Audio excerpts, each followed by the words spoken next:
न्यायव्यवस्थेत उच्च पदावर गेलेल्या न्यायमूर्तींचा पूर्णा वकील संघातर्फे भव्य सत्कार। पूर्णा येथील पूर्णा वकील संघाच्या वतीने माननीय उच्च न्यायालय मुंबई येथील नवनियुक्त झालेल्या माननीय न्यायमूर्ती आणि तालुक्यातील न्यायिक अधिकारी यांच्या सन्मानार्थ दिवाणी व फौजदारी न्यायालय परिसरात 14 डिसेंबर 2025 रोजी भव्य सत्कार समारंभ आयोजित करण्यात आला होता। या कार्यक्रमात सर्वोच्च न्यायालयाचे न्यायमूर्ती पी प्रसन्न भा वराळे यांच्यासह उच्च न्यायालयातील अनेक न्यायमूर्तींची विशेष उपस्थिती लाभली।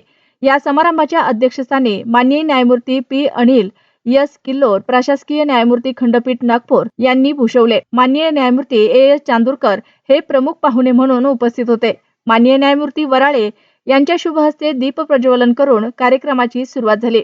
सत्कार मूर्ती आणि मार्गदर्शन यावेळी माननीय अतिरिक्त न्यायमूर्ती सचिन देशमुख आणि माननीय अतिरिक्त न्यायमूर्ती महेंद्र नेरळीकर यांचा पूर्णा वकील संघातर्फे विशेष सन्मान करण्यात आला। मान्यवरांनी आपल्या मार्गदर्शनात न्याय व्यवस्थेतील आव्हाने, युवा वकिलांची भूमिका आणि सामान्य नागरिकांना त्वरित न्याय मिळवून देण्यासाठी वकिलांनी करायचे प्रयत्न यावर भाष्य केले। सर्वोच्च न्यायालयाचे न्यायमूर्ती वराळे यांनी आपल्या अध्यक्षीय भाषणात पूर्णा वकील संघाने न्यायमूर्तींचा सत्कार करून दाखवलेली एकता आणि आदरभाव कौतुकास्पद असल्याचे सांगितले। कार्यक्रमाचे यशस्वी आयोजन वकील संघ पूर्णा जिल्हा परभणी यांनी केले। सदर कार्यक्रमामुळे न्यायिक अधिकारी आणि वकील यांच्यात समन्वय वाढवण्यासाठी मदत झाली, असे मत पूर्णा वकील संघाचे अध्यक्ष यांनी व्यक्त केले। कार्यक्रमाच्या समारोपात स्नेह भोजनाचे आयोजन करण्यात आले होते। साहेबांच्या परवानगीने थोडासा कार्यक्रमामध्ये आम्ही सुद्धा आणि जो सत्काराचा कार्यक्रम आहे तो आपण शेवटी करू, कारण साहेबांना दिल्ली द्या साहेबांचा कोर्ट आहे आणि इथून औरंगाबादला जाऊन नंतर घेऊ असं साहेबांच्या सूचनेप्रमाणे आपण करतोय। आणि मी स्वागतपर भाषणाला माझी सुरुवात करतो।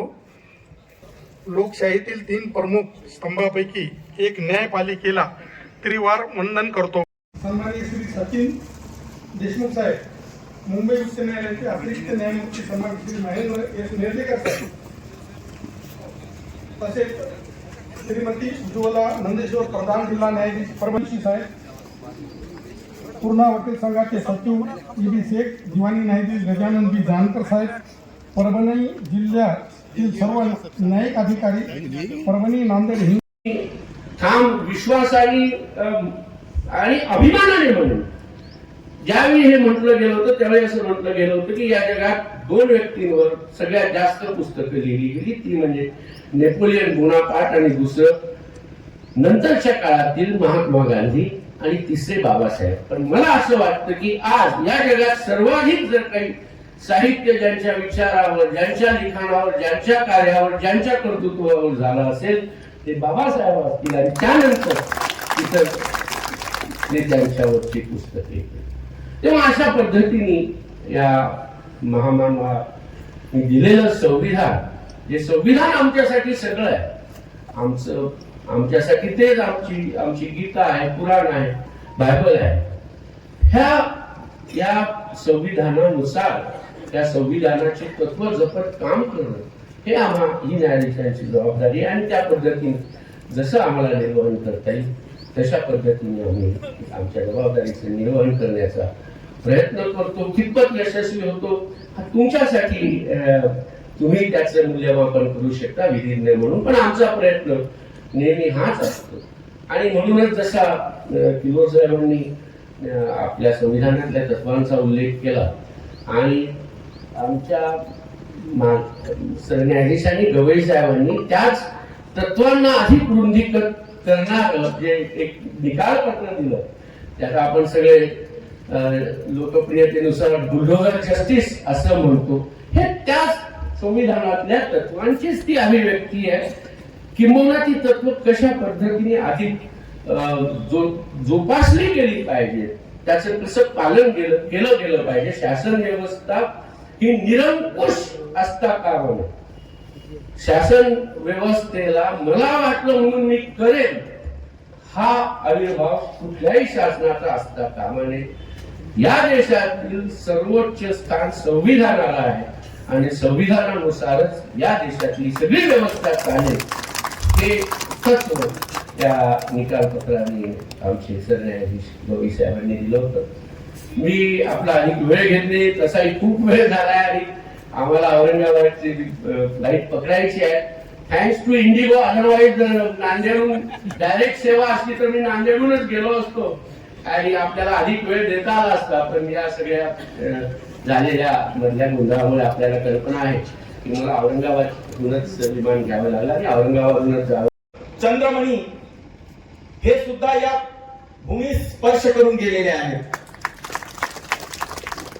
त्याचबरोबर कदाचित नवीन पिढीला माहित नसेल, पण संत गाडगे बाबा सुद्धा या भूमीला येऊन गेलेले आहेत.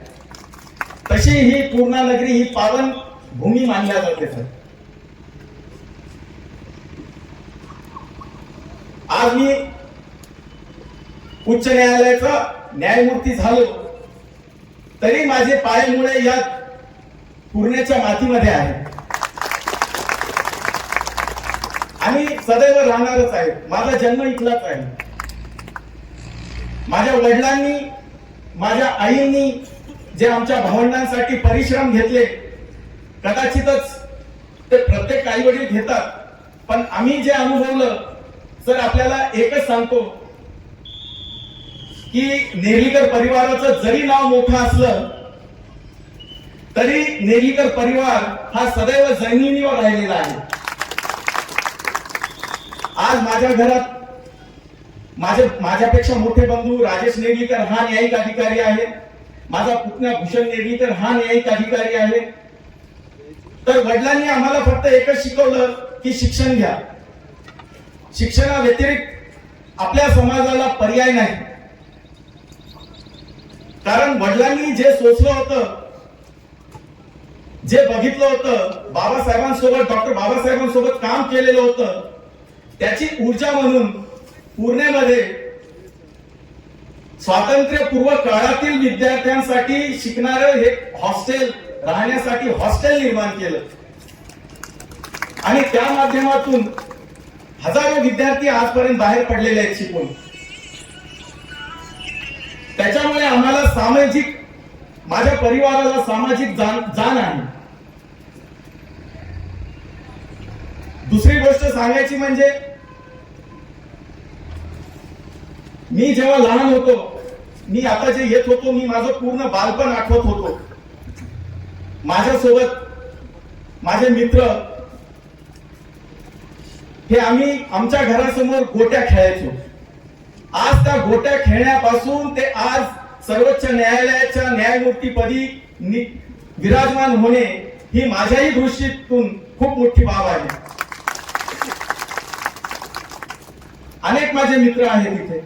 आज आवर्जून हैदराबादहून, निजामाबादहून, औरंगाबादहून, नांदेडहून हे खास या सत्कार सोहळ्यासाठी मी न बोलवता आलेले आहेत आणि हा त्यांचा माझ्यावरचा प्रेम खरोखर अप्रिशिएट करण्यासारखा आहे. आज अनेक सामाजिक कार्यकर्ते सुद्धा आलेले आहेत. मी जेव्हा शाळेत होतो, सर एकच किस्सा सांगतो,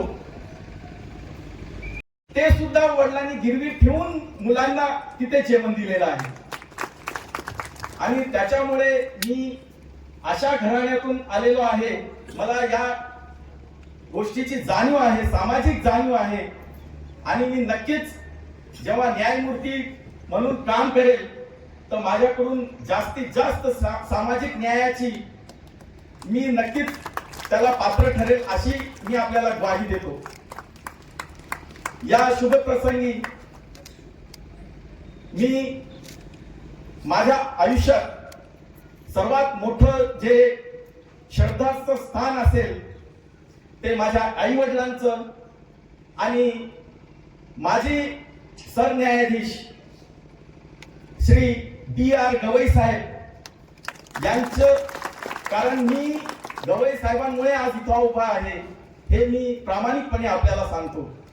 जर कदाचित गवई साहेब नसते तर कदाचितच माझी अपॉइंटमेंट झाली असती. त्याच्यामुळे मी गवई साहेबांचं आवर्जून इथे नाव घेतोय. आज पूर्णा वकील संघाने एवढ्या मोठ्या प्रमाणात, एवढ्या मोठ्या समूहापुढे माझा जो सत्कार केलेला आहे त्याबद्दल मी पूर्ण वकील संघाचा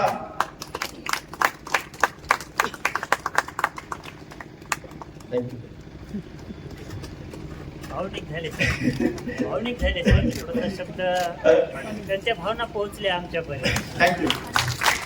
त्याचबरोबर मी आपल्या सर्वांचे आभार मानतो व आवर्जून उपस्थित असलेले सर्व मान्यवरांचे आभार मानतो. जय हिंद, जय महाराष्ट्र.